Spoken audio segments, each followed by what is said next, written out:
My name's Judy, I'm an architect by trade, and for years, that's all I cared about.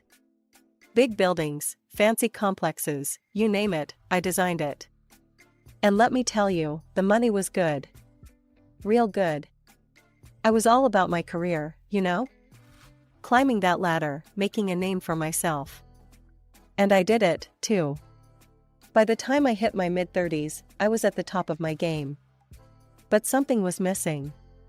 One day, I'm sitting in my fancy office, looking out over the city skyline I helped shape, and it hit me. I wanted a family, kids, a husband, the whole shebang. So there I was, 35 years old, and suddenly on the hunt for Mr. Right. And wouldn't you know it, I found him. We got married pretty quick. Tom, he was different from the guys I usually went for. He wasn't all about the money or the status. He was just real. One night, we're sitting on our tiny apartment balcony, sharing a bottle of cheap wine, when Tom turns to me and says, "Hey, Jude, yeah, he called me that, like the Beatles song, why don't you design us a house? Your dream house. We'll get some builders, make it happen." Design our own house? It was like he'd read my mind. I'd spent years designing other people's dreams, but never my own. I was all over that idea like white on rice. So I got to work. Sketches, plans, 3D models, the works. We built that house, and it was everything I'd ever dreamed of. Open plan living area, huge windows to let in all that natural light, a kitchen that would make a celebrity chef jealous. It was us, in brick and mortar form. I was so proud of that house, I sent some photos to this fancy design magazine. Next thing I know, they're calling it the house of the year. Can you believe that? My house, our house, the best of the year. Life was good, you know? We had our dream house, our careers were going great. But something was still missing. We wanted a kid. We tried everything, tracking my cycle, special diets, you name it. Nothing. So we started with the doctors. Tests, and even more tests. But they all said the same thing, we were fine. We talked about other options. Adoption, IVF, all that stuff. But it didn't feel right for us. We decided if it happened, it happened. If not, well, we had each other, right? So we tried to move on. Focused on our careers, on each other. We traveled, we entertained, we lived. Little did I know, life was about to throw us another curveball. One that would change everything. It started with Tom feeling a bit off. Nothing major, just tired all the time, no appetite. We figured it was stress from work or something. But it didn't go away. We finally went to the doctor. I remember sitting in that sterile white room, holding Tom's hand as the doc came in. The look on his face, I knew it wasn't good news. Stomach cancer, advanced. Those words hit like a freight train. From that moment on, our lives became a whirlwind of hospitals, doctors, and treatments. I threw myself into it, researching every possible cure, every experimental treatment. We traveled to the best clinics, spent a fortune on medicines. But cancer, it's a sneaky bastard. No matter what we tried, Tom just kept getting worse. I watched the man I loved, this strong, vibrant guy, waste away before my eyes. It was like living in a nightmare I couldn't wake up from. The end came faster than we expected. One minute he was there, squeezing my hand, telling me it would be okay. The next, he was gone. I was lost. Completely and utterly lost. The house that we'd built together, our dream home, it felt empty now. I tried to keep it together, I really did. But I was falling apart. I couldn't sleep, couldn't eat. Work became impossible. I'd stare at blueprints for hours and not see a thing. My colleagues were worried, I could tell. But what could they do? What could anyone do? About a month after the funeral, I started feeling sick. Really sick. Couldn't keep anything down, not even water. At first, I thought it was just stress, you know? Grief does weird things to your body. But then this crazy thought hit me. What if I had cancer too? I know it sounds nuts. I mean, logically, I knew stomach cancer wasn't contagious. But grief isn't logical, is it? I panicked. Drove myself to the ER in the middle of the night, convinced I was dying. The doctors there, bless them, they were patient with me. Ran a bunch of tests to calm me down. And then the doc came in with the results. I braced myself for the worst. But instead, she smiled at me. "Congratulations," she said. "You're pregnant." Pregnant. After all those years of trying, after losing Tom, after everything. I was pregnant. I didn't know whether to laugh or cry. So I did both. Right there in the ER, surrounded by beeping machines and worried nurses, I laughed and cried like a crazy person. As I drove home that night, my hand on my still flat stomach, I made a promise. To myself, to Tom, to this little life growing inside me. I was going to be the best damn mom I could be. The pregnancy hit me like a ton of bricks. I mean, I'd heard stories about morning sickness and all that, but this? This was something else entirely.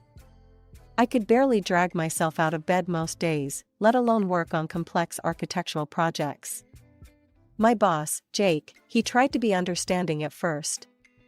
"Take it easy, Judy," he'd say. "We've got you covered." But as the weeks dragged on and I kept missing deadlines, I could see the frustration in his eyes. One day, he called me into his office. I knew what was coming. "Judy," he said, leaning back in his chair, "we can't keep giving you the big projects if you can't deliver. I'm thinking we should move you to remote work, maybe scale back your responsibilities." I threw myself a pity party that night. Sat on the couch Tom and I had picked out together, eating ice cream straight from the tub and crying my eyes out. But then, I felt it. This tiny flutter in my belly. And just like that, I knew. This child, this little miracle growing inside me, was more important than any building I could ever design. More important than any career. The next day, I started looking for a new job. Something closer to home, something that wouldn't stress me out so much. I found a small construction company, just a few blocks from my house. The pay was, well, let's just say it was a far cry from what I was used to. But they were willing to work with my schedule, to be flexible with doctor's appointments and all that. I took the job, and you know what? It was the best decision I could have made. The months flew by. When the big day finally came, I swear I could feel Tom there with me. Cheering me on, telling me I could do this. And I did. After what felt like a lifetime of pain and pushing, their perfect little human was. As I held him for the first time, this wave of love washed over me. It was like nothing I'd ever felt before. Stronger than anything. In that moment, I knew I'd do anything for this little guy. Anything at all. I named him Thomas, after his dad. Tommy for short. And as I looked down at his sleeping face, I made another promise. I was going to give this kid the best life I possibly could. No matter what it took. The years flew by like pages in a flipbook. Before I knew it, Tommy was starting school, then middle school, then high school. And let me tell you, that kid was something else. Smart as a whip and athletic to boot. He'd come home with straight A's and trophies from track meets, grinning from ear to ear. "Look, Mom," he'd say, waving his report card or medal. "I did it." And every time, my heart would swell with pride. We didn't have much, but we had enough.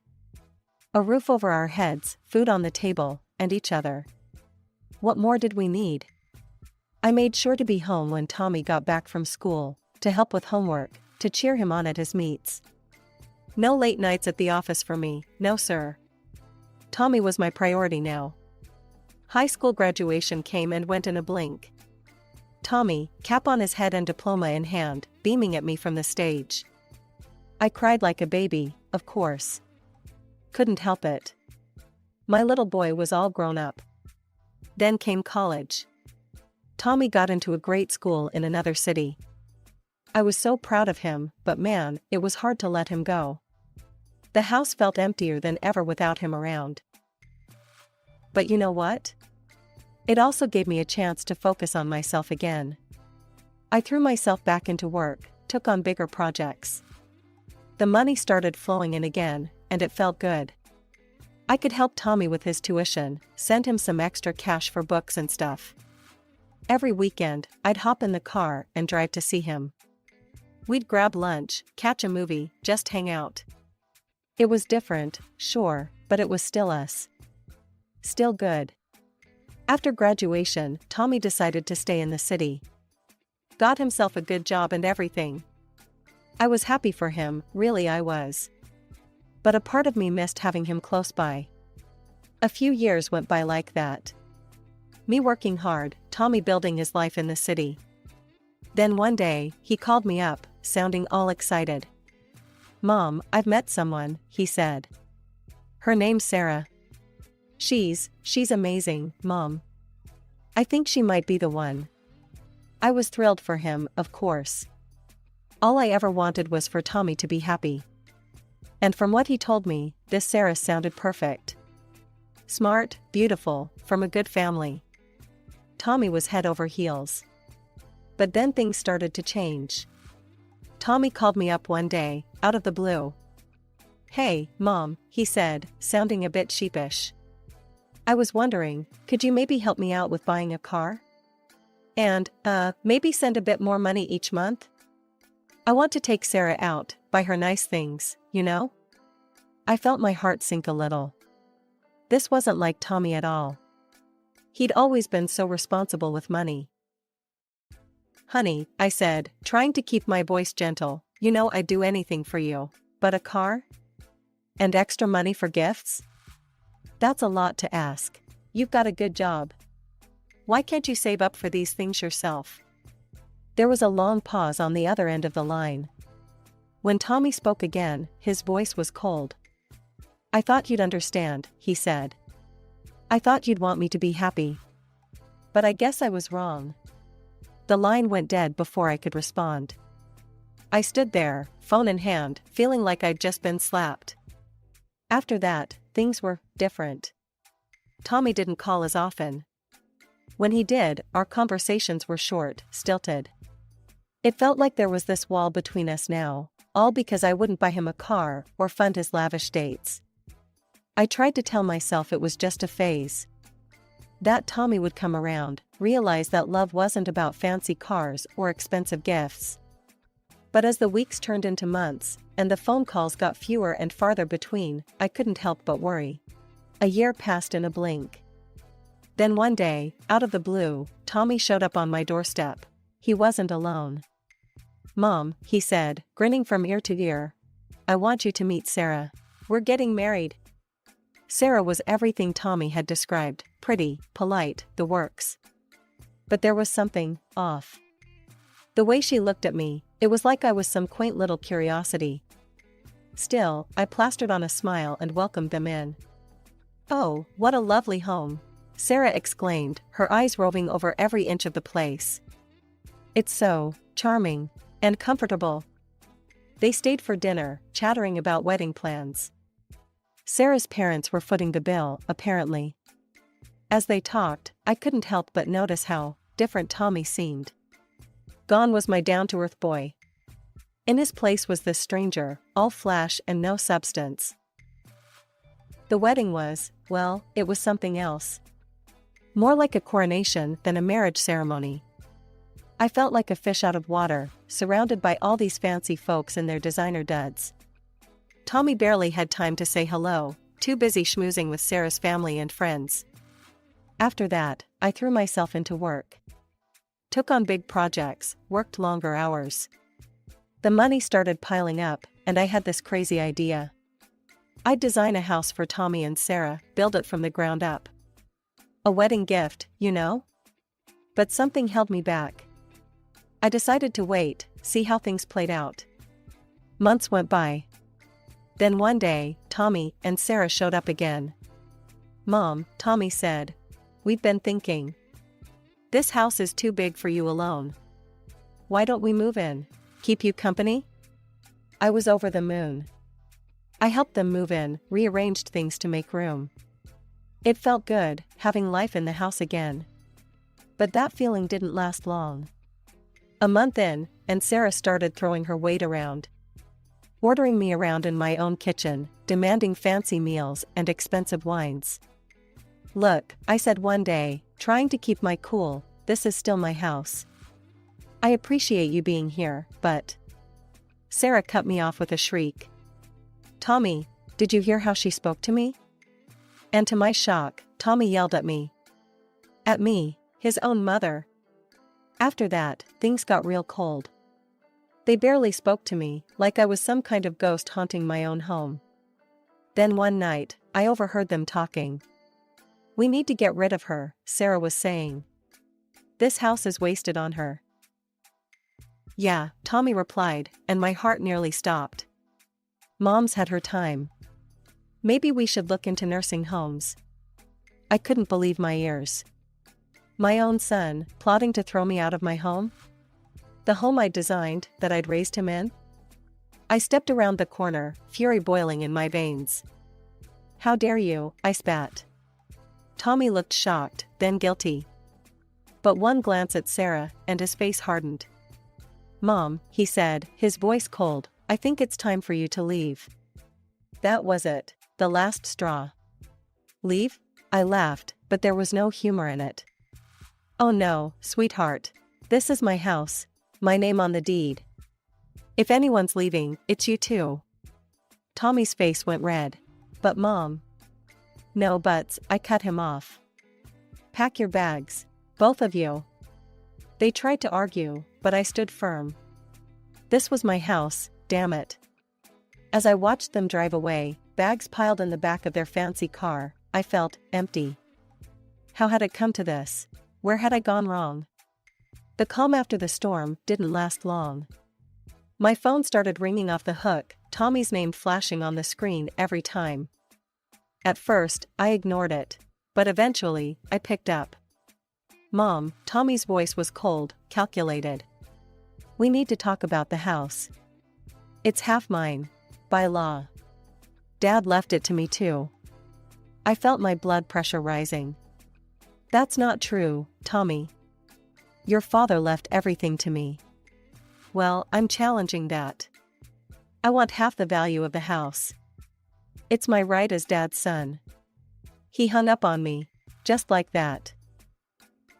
I sat there, phone in hand, feeling like the world was spinning out of control. I'd been planning to build them a house, for crying out loud. A wedding gift, a fresh start. But now I didn't want to give them a damn thing. I called up Jack, Tom's old friend from law school. Explained the situation, my voice shaking. "Judy," Jack said, his voice calm and reassuring. "You're in the clear legally. Tom's will left everything to you. No contest." I felt a weight lift off my shoulders. But Jack wasn't done. However, he continued, "If Tommy decides to sue, well, it could get messy. Expensive. And drawn out." I spent the next few weeks in a daze. I kept hoping Tommy would come to his senses, that his conscience would kick in. But the phone calls kept coming, each one more demanding than the last. Then, one morning, I woke up to a commotion outside. I peeked out the window and felt my heart stop. There, on my front lawn, was a giant "for sale" sign. I ran outside in my robe, not caring what the neighbors thought. And boy, were they curious. "Judy, you selling the place?" Mrs. Peterson from next door called out. "Moving to be closer to your son?" Mr. Johnson asked, pausing his morning jog. I stood there, mouth opening and closing like a fish out of water. What could I say? That my son was trying to force me out of my own home?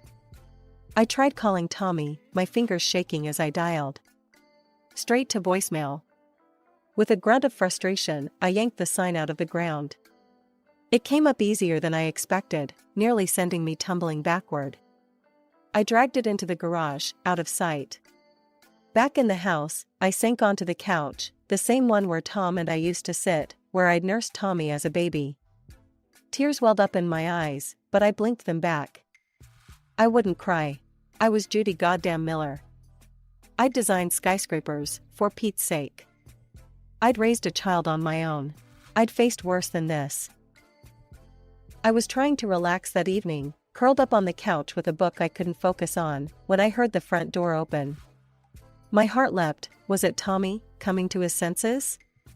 But the voices I heard weren't just Tommy's. There were strangers in my house. I got up, my legs shaky, and made my way to the foyer. And there they were, Tommy, Sarah, and a couple I'd never seen before, all standing in my entryway like they owned the place. "And this is the living room," Tommy was saying, gesturing grandly. "Original hardwood floors, floor-to-ceiling windows." The couple was nodding, looking impressed. "It's stunning," the woman said. "We'll take it. When can we move in?" I couldn't believe what I was hearing. "Excuse me," I said, my voice quavering. "This house is not for sale. I'm going to have to ask you all to leave." Tommy's face twisted into something ugly. He turned to the couple and said, loudly, "Don't mind her. She's not well. Dementia, you know. Sad, really." I felt like I'd been slapped. "Tommy," I gasped. "How dare you?" But he talked over me, continuing his tour like I wasn't even there. My hands shaking, I grabbed my phone. "I'm calling the police," I announced. "All of you, out. Now." The couple looked uncertain, glancing between me and Tommy. Finally, they mumbled some excuses and headed for the door. As they left, Sarah turned to me, her eyes cold. "You'll regret this," she hissed. "You'll never see Tommy again, or your grandchild." That's when I noticed it, the slight swell of her belly under her designer blouse. My grandchild. I was going to be a grandmother. The realization hit me like a punch to the gut. I barely noticed them leaving, the door slamming behind them. The next few months were a blur of courtrooms and sleepless nights. Tommy and Sarah, bankrolled by her parents, hired a team of slick lawyers. They threw everything they had at me, claims of mental incompetence, accusations of abuse against Tommy, you name it. I was exhausted. Bone deep, soul-crushing exhausted. I couldn't sleep, couldn't eat. Eventually, I had to quit my job, I just couldn't keep up anymore. One afternoon, as I was bringing in the mail, more legal documents, of course, my neighbor, Mrs. Peterson, came over. "Judy," she said, her kind face creased with concern. "Have you thought about going public with this? You know, telling your story on TV? Sometimes, sunlight is the best disinfectant." I brushed her off. It felt wrong, somehow, to air our dirty laundry in public. Then came the phone call that changed everything. "Listen, you old fool," Tommy's voice crackled over the line. "Just give up already. You're embarrassing yourself." Something in me snapped. The next day, I called the local news station. It was time to tell my story. The TV interview aired, and for a few days, my phone wouldn't stop ringing. Reporters, old friends, even a few lawyers offering their services. I ignored them all. I was tired, so tired. Then, one afternoon, there was a knock at the door. I opened it, ready for another reporter, but instead found myself face to face with Sarah's parents. My heart sank. This was it, I thought. They're here to finish what Tommy and Sarah started. But to my shock, they looked ashamed. "Judy," Sarah's mother said, her voice barely above a whisper, we had no idea. We're so sorry." They came in, and over coffee, the whole story came out. They'd seen the TV interview, learned for the first time what their daughter and Tommy had been up to. The lawsuit, the attempts to sell my house, all of it. "We spoiled Sarah," her father admitted, shaking his head. "And now, well, she's always asking for money." They told me how they'd bought Tommy and Sarah an apartment. But Sarah had demanded a house instead. She said she'd handle it herself, her mother said, dabbing at her eyes. We had no idea this is what she meant. I sat there, stunned. I was going to build them a house," I said, my voice cracking. "As a wedding gift. But after all this, I just can't." Sarah's parents nodded, understanding in their eyes. "We're cutting them off," her father said firmly. "No more money. Not for lawyers, not for anything." True to their word, they did just that. Without the financial backing, Tommy and Sarah's case fell apart. The lawsuit was dismissed, and just like that, it was over. Months passed. I heard through the grapevine that Sarah had given birth to a little girl. The thought made my heart ache. More time went by. I threw myself back into work, trying to rebuild the life that had been put on hold. Then one day, out of the blue, there was a tap on the door. It was Tommy. The moment I opened, he burst into tears. "I'm so sorry," he sobbed. "I was selfish and stupid, and God, Mom, I had no idea how hard it was to be a parent. What you went through, raising me alone."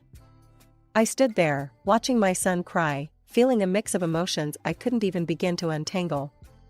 "I'm not ready to forgive you," I said finally. "What you did, it's going to take time to get past that. But I'd like to meet my granddaughter." We worked out an arrangement. I'd babysit sometimes, buy clothes and toys for the baby. It was a start. The first time I held little Emma, I felt my heart melt. She had Tommy's eyes, my nose. She was perfect. Over time, things, well, they didn't go back to normal. I don't think they ever could. But they got better. Sarah became less demanding, even thanked me once for my help. Tommy, he was trying. Really trying. Do I forgive him? I don't know.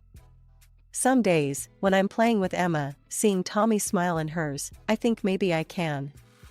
Other days, when the memory of what he did hits me, it feels impossible. But you know what? I'm not focusing on that right now. I'm just living, day by day. Enjoying my work, my home, my granddaughter. The future? Well, that'll sort itself out in time.